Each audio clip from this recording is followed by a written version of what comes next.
Hoje eu vim mostrar para vocês como fazer um registro simples em PHP que você pode utilizar nos seus projetos. Aqui a gente tem um exemplo de uma gravadora.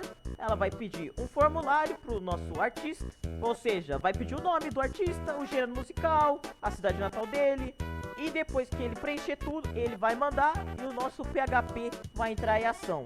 A gente vai usar a função list para extrair todos os dados do formulário, e depois a gente vai utilizar a função compact para criar um array associativo que vai comparar os dados e colocar os seus respectivos valores com os nomes das suas variáveis. Por fim, a gente pega tudo isso e o PHP vai mandar todas as informações na tela do nosso cliente, simulando o cadastro de um artista na base de dados de uma gravadora. Se você gostou do vídeo e do exemplo da explicação, curte aí o canal, não se esqueça de se inscrever também, segue para os próximos vídeos.